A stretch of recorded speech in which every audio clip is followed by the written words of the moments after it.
ကျွန်မအင်တာလေးကိုဖတ်စီးရဘူးတခါတည်းကျွန်မကိုဟာလီဒါပဲခေါင်းဆောင်ပဲဆိုတော့ကျွန်မစီးရတယ်ရှိတယ်ပေါ့နော်ကျွန်မတို့လည်းစီးရတယ်ဆိုတဲ့ခါတည်းကျွန်မကိုယ်တိုင်မလိုက်တာရရှိတယ်ပေါ့နော်အမားအနေနဲ့နေရတဲ့ခါမှာသူကဖူးဖူးမဟုတ်ထားတဲ့ခန်းစားချက်လည်းရှိတော့သူကတို့ပြောရင်နားမထောင်အဲ့လိုမျိုးသူ့ကိုယ်သူမပြင်းပြင်းလာရင်အများကြီးရှိတယ်အဲ့လိုမျိုးပေါ့နော်ဒါမဲ့အဲ့လိုဆရာနဲ့တွေ့တဲ့ခါမှာရမ်းသူတားပြတ်တဲ့ကြောင်းလဲသွားတယ်ဆရာမက်ရတနာဖိုင်ပါဆရာဒီဝန်ထမ်းဘဝကနေပြီးကိုယ်ပိုင်လုပ်ငန်းတွေကိုလုပ်ချင်တဲ့စိတ်ဖြစ်သွားတယ်ဟို18နှစ်လောက်စင်ကူမှာအလုပ်လုပ်နေတာကြာသွားပြီပေါ့နော်ဆရာ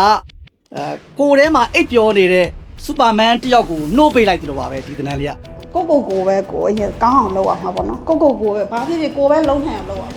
ကိုပဲငွေဆောင်နိုင်အောင်လုပ်အောင်ကိုပဲရလက်တစ်ခု reset ထွက်အောင်ကိုပဲလုပ်အောင်ဘေးလူတွေသူ့ဟာသူဘလို့ထင်တယ်သူဘေးကလူကလည်းအယူပဲလို့သတ်မှတ်လိုက်တယ်ဒီကလေးမွေးပြီးနောက်ပိုင်းမှာကျတော့စိတ်ဘယ်လိုပြောမလဲတက်လွယ်ကြလွယ်ပေါ့နော်အားလုံးကို negative အတွေးတွေနဲ့ပဲမြင်လာရတယ်ဟိုအရာစိတ်တိုင်းမကြဘူးဟိုအလုံးလုံးနေတဲ့သူကအလုံးမလုံးရတဲ့အခါမှာအားလုံးကိုပေါ့နော်မကောင်းမြင်တဲ့စိတ်တွေမြင်လာရတယ်ပေါ့နေ့ကဆရာပြောလိုက်တဲ့အချိန်မှာပေါ့နော်ဟိုမျက်ရည်လဲကြားမိတယ်အားလုံးလည်းလွတ်ချလိုက်တဲ့အခါမှာစိတ်ကလည်းအရန်လဲပေါ်သွားတယ်ပေါ့နော်ကိုယ့်ရဲ့ character ကိုတခြားတိစောက်ဖို့လေကိုယ့်ရဲ့ skill ကိုတိစောက်ဖို့လေ